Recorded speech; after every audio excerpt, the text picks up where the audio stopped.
Maimer, we were speaking about the idea of the birurim that take place Malmaila Lamata and Malmata Lamaila, and we were talking about how when the Eibishter created the world, he had the avoida of the birur. First, there was the birur after the shviras hakelim, the falling of the sparks of Toyu.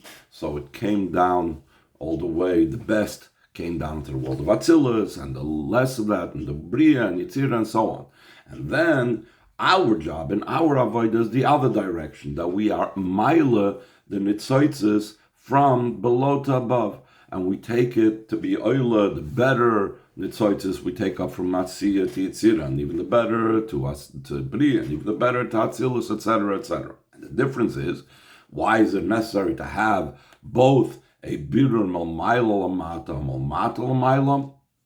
So one is for the chitzonius ha'olamus, and one is for the pnimius ha'olamus, we said. The chitzonius ha'olamus was not refined through the birur that came at the beginning of creation. Only the pnimius ha'olamus, our job and our avodah, when we are mailed in itzoitzes, we are mevared in itzoitzes, we are being mevarer also the chitzonius ha'olamus. If I remember correctly, we left off on the 4th page. This is page Ches, at line 15, I believe. So now he explains, and this is also known as the Birur Sheni, a second Birur. Chassidus also brings examples of when one is refining metals and so on. There's a first stage of refinement and removing the dross, and then there's a second stage. This is called the Birur Sheni that we are doing. Now he's going to connect this back to the topic that we've been talking about most of the Maimer, which is the function of Karbonis.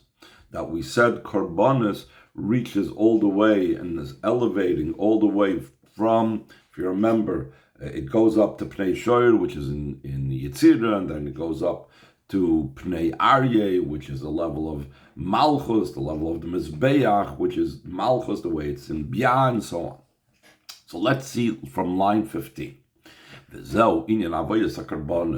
same idea, this birur sheni, this refining of the sparks, that goes milmata l'maylam, that is also the idea of the avodas hakarbonis shabehema nichlelas ba'olam hayitzira. The animal is now becoming subsumed and elevated in the world of Yitzira. As we said, that goes up initially to the Pnei Shoyer. The ox down here, the animal down here, is being oila to the oxen face above. And that's in the world of Yitzira. And through being refined in the world of Yitzira, it goes up and becomes part of the world of Bria. And through the refinement of the world of Bria, that's that lion of Malchus coming down into Bria to consume and eat up the karbonis, just like there was a shape of a lion coming down on the Mizbeach, a coal and a fire consuming the karbonis. This causes that the level of Malchus goes up to Atzilus. The Malchus through elevating and raising up the feminine waters of Malchus, meaning the Sarusa, the Lasata, Malchus is like a Kala, Malchus is a Makabel, she is Oila from below to above, she is Maila from below to above. Nimshach Hamshachas Mayim Duchrin, the Zeir Ampin comes down, the masculine waters of Zeir Ampin, the Midas or Spheres of Atzilus that are higher than Malchus, are the masculine, as the Mashpia is the Chosen. So through the Aliyah of the Kala of Malchus, it draws down the Amshocha of the Mayim Duchrin. Now we're going to come back to the idea nikras avodas hakarbonis achilas mizbeach. That's why the avodah of karbonis is called the consumption of the mizbeach.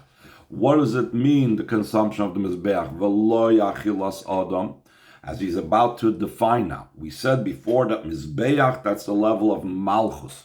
It's located in Chatzar HaMishkan because Malchus goes down into Bria, or Bia in general. Adam, we're going to define, is higher than Malchus Datzilus. Why is it not considered the consumption of Adam? Ki Adam hu bechina ze'er anpin. Adam is the level of ze'er anpin, the midas and the spheres of Atzilus. Chassidus, we always speak about that there's the level of the Adam ha'elyon, shal ha'kisei, there's the supernal man that's upon the throne, upon that chariot of Yechezkel with the Chayis and so on. The Adam is generally referring to the spheres that are higher than Malchus. That is all the idea of Adam. Just like an Adam has intellect, has emotions, the same thing. There's the spheres that are higher than Malchus. But Malchus itself is Mizbeach. Why is the Karbanis considered only the consumption of Malchus Mizbeach and not Adam? Why does it not have to do with the spheres of Ze'er Ampin? Why does it only have to do with Mizbeach, the level of Malchus? So he says, line 23, V'aliyah shenasas idea karbonis, he rak b'chinas ha-malchus. The ascent that occurs through the karbonis is only in the level of Malchus. V'lechein nikra b'shem achilas mizbeach. That's why it's called the consumption and the eating of the mizbeach. Hainu ha'achila de b'chinas Malchus. This is Malchus's consumption. But we said before that Malchus causes an elevation that draws down from above. So the level of above is Eir Ampin, that's the level of Adam. So why is it only Achilas Mizbeach? Why is it not Achilas Adam? Why is it not considered that Zah Eir Ampin is partaking of the Karbanis as well? That's the question that he's asking now in line 26. Though through Karbanis, Malchus receives from Zeir Ampin, Mekol Makom, still in all, Ein Ze Inyan Achilas Adam. This is not the idea of Adam's consuming. Now, this is a very important point. What happens when you eat? Eating is not about what the person gives out, it's what the person takes in.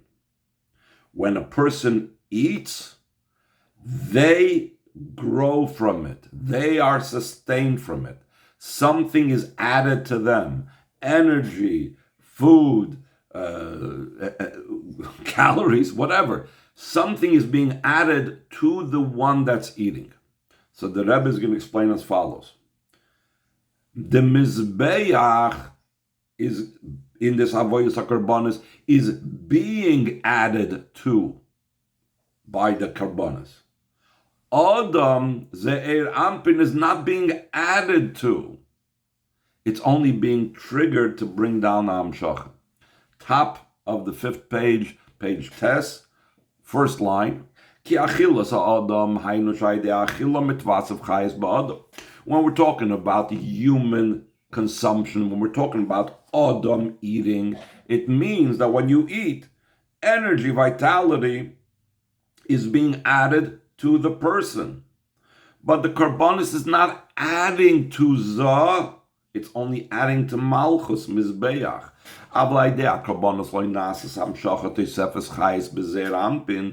through the Karbanis, there doesn't come about a drawing down of energy from above, an additional life force in Zah. Zah is not getting anything from it. So Zah, which is the level of Adam, is not eating anything. It's not receiving anything. Rather, what's taking place through the Karbanos, Ki'im, Shamalchus mikabelas mizer ampin. Rather, it's only Malchus that's now on the receiving end, meaning that it's eating. And therefore, Malchus, which is Mizbeach, is considered the one that is eating through the Karbanis. It's only the Malchus that's eating, because the Malchus is receiving a Tesefes Chayis, an additional life force and vitality from Zah. Therefore, the Karbanis itself, the actual offering of the Karbanis on Mizbeach, the Karbanis being consumed on Mizbeach, the highest level that is receiving an additional Chayis is only Malchus. That's why it's called Achilas Mizbeach, not Achilas Adam. Later, as the Maimon progresses, he will lead into, so what causes Achilas Adam? And that is the Kaihanim's eating. Again, let's leave that for a while later. Before we reach that, he has a different question. And I said we would get back to this phrase from the Zohar. The Zohar says that the secret and mystery of the Karbonos reaches the most secret and deepest hidden parts of the Ein Sof. So how do you tell me that it's only about Malchus being sustained, it's only the eating of the Mizbeach correlating to Malchus? Isn't it much, much higher than that? That's where we're holding now, Ois Daled, line 6 on the 5th page of the copies. We still be need to understand that the ascent through the Karbonis is only in the level of Malchus, because the secret of the Karbonis goes up all the way to the mystery and the secret of the infinite of Hashem. This means that the ascent that comes about through Karbonis is higher than the level of Malchus. It reaches much, much higher than that. We enumerated, it goes to Yitzhak, it goes to Bria, it goes to Malchus, and then Zeir Anpin comes down. But we know it's not that way. It doesn't stop over there. It's Ad Raza Dein Sof till the secret of Dein Sof, Shulam Eilam HaOilmas, that's higher than the worlds. And this is necessary. This is part of the very makeup and purpose what the Karbonos have to accomplish. Because of this very high level that Malchus the Karbonos reach, that's the reason why Karbonos can atone for sins. Though the idea of sins is the opposite of Torah mitzvahs, and Torah mitzvahs is very high. So how can one reach so high to repair something that was not done well in my Torah mitzvahs? So he's saying, "Vahu shalafish idei hakrava misalas habehem agashmis v'nechlels b'shar shaboil matoyu." Through the offering of the karbanos, the physical animal becomes elevated higher and becomes included in its root in the world of Toyu. The world of Toyu is higher than Tikkun. Tikkun is the whole Atzilus, including Zeir Anpin, including Chabad, and so on. It's totally higher than the worlds. Since the carbon comes from the Behema Gashmis, is all the way to its Shoydish in Toyu, from where the sparks of Toyu fell down from, and therefore from that the animal was made. So since it reaches in Torah, and Torah is only the Torah, Bechinas Pnimius or Mitzvahs, Heim Bechinas Makifim. Torah is Pnimius and Mitzvahs are Makifim, but they are a lower level of Makif than Toyu is. And therefore the Toyu can atone and repair for anything that the Torah Mitzvahs missed out. And that's what he's going to explain. What type of level of Makif are the Mitzvahs? Avol he makifim al hakelim. These are a makif level, a transcendent and encompassing level. That's not totally encompassing and beyond the worlds, but it's only encompassing relative to the vessels. Hainu shem be'erech hakelim. They have some comparison to the vessels, and therefore they are still in a lower level in comparison to Toyu Masha Enkain Ha'oiris. The Toyu Im Lamayla Gam Bechinas Makifim. The lights of Toyu are even higher than the level of Makif. So now the Rebbe is going to start talking and elaborating more about the differences between Toyu and Tikkun. But just let's stop for a moment about the idea of mitzvahs being Makifim. Right away at the beginning of Tanya, we speak about that Torah is likened to food, Mazoin, because it's internalized within the person, and mitzvahs are garments, and from that becomes the garments for the person in Gan Eden, just like the mitzvahs are essentially something that surround us from the outside. But still in all, it's something that's comparable to us. It's not something way beyond us. So therefore, the level that it taps into, the makifim that it taps into, is a relative makif, a makif that is connected still to the kelim. as opposed to Toyu, it's way beyond Kalim, as we're soon going to explain about the nature and the makeup of Toyu, which will help us understand how much, so much beyond the Kalim it is, more so than the Makifim of mitzvahs. Since they are so much beyond the Kalim, it will be understood why Toyu is able to repair and atone and be a kapara through the carbon that comes from Toyu, that taps into Toyu on the Torah mitzvahs they messed up. So now he's going to explain how Toyu is so high and so much removed from even the Makifim of Kalim. So he says in line 23, V'zeu shebetoyu hayu oiris merubim. Chassidus and Kabbalah explains that in Toyu the lights were much. In the spheres, they're made up of oiris and Kalim. The lights were very great, and the Kalim were very minor, few, small. So right away, the Rebbe defines this. The ein hakavana merubim bekamas bilvad. We're not just talking about much light, that there were too much light quantitatively. Ela merubim gam be'eches. These were qualitatively much greater lights than what could relate to Kalim. This means the lights of Toyu is in a totally different type of light that's incomparable to anything we know of in Seder Ishtalshalos. And therefore it's also incomparably higher even than Torah and even than the mitzvahs that are makifim. So to be able to explain how great the lights of Toyu is, he's going to go first explaining how great the light of Tikkun is, and then say, but this is even greater than that. So he says in line 27, the bottom of the page, even in the world of Tikkun, which is much lower than Toyu, they said about the light over there, the day that the light that was created on the first day. That this light was such a type of light that Adam Arishan, top of the next page, was able to look with that light from one end of the world to the other end of the world. So the Chazal say this was too good for the world. The world was unworthy to use this light, and therefore Hashem hid it away for tzaddikim, hid it away in Torah. In other words, it still has a shaykhs with Torah mitzvahs.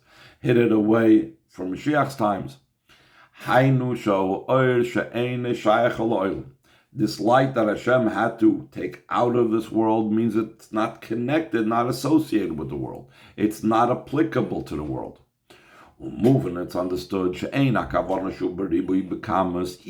that light of Tikkun, which shone on the first day of creation, that was totally beyond the world. It doesn't mean only a quantitatively great light, but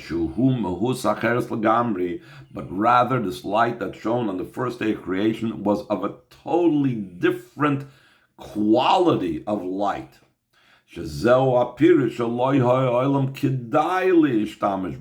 what it means that the world was unworthy of using it. If you're saying that it was too much for the world, so then the world was not able to handle it. By saying that the world was unworthy of it means that it's of a different level completely. And this was all a light of Tikkun. So if even in the lights of Tikkun, there are lights that are so incomparably greater qualitatively, that is not possible for the world to have, how much more so is the lights of Toyu qualitatively great? So he says in line 8, line 6, from this understood even more so that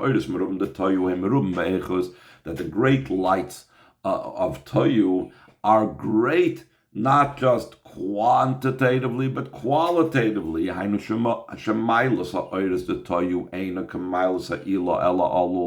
It's not that the oiris of Toyu are like the Ila is greater than the Ol. When you say the Ila is greater than the Ol, it means the cause is greater than the effect. Chachma is greater than Bina. Seichel is greater than Midas. But they have some type of relationship. That's not the relationship between Toyu and Tikkun, or even the oiris of Toyu and the Kalim of Toyu. These are of a totally different type of light that's completely beyond the worlds.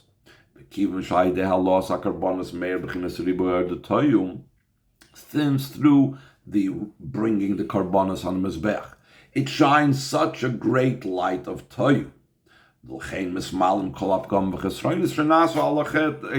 Therefore, all the blemishes and all the deficiencies that were created through sin are able to be filled. So if karbonos reach so high, how do we say, it's only malchus, achilas mizbeach, it has nothing to do with achilas adam? What are you telling me? It's going all the way up to Toyu, and that's why it's able to fill all these blemishes and be mechaper on the chet. So he says in line 14, second paragraph, the idea behind this is, though through the karbonos we are drawing down the lights of the world of Toyu, also the lights of Toyu have some type of association with the worlds. There's still some type of connection with the worlds that the lights of Toyu have.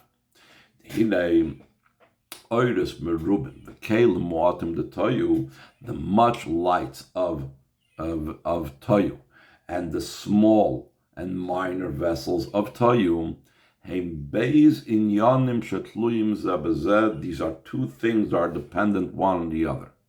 Because soon we will explain what the idea of the merubim and muatim is, so we'll see how one is related to the other. The oiris tuluyim ba'akelim ba'oiris. These lights that they are so great is actually dependent on the fewness of the vessels, and so too the opposite. The kelim mu'atim hainu sha'kelim hoyu b'miut. What does it mean that the vessels were few? That means they were small and not developed in what a vessel has to do. The purpose of a vessel is to draw something down into the oilemus. These kelim, if you will, were immature. They lost touch with their kelihood. They were not feeling, they were not permeated by the idea of being a keli. Instead of drawing things down, the keli was like more like. The vessel was in a state of actually not wanting to draw light down. It wanted to be in a way of rushing upwards, which is not what a keli is supposed to be. That's what it means. It was a minor keli. It was an immature keli. It wasn't a fully developed keli. Here is the linkage. Because the keli was not involved and focused on drawing light down, so we know keli causes the light to come.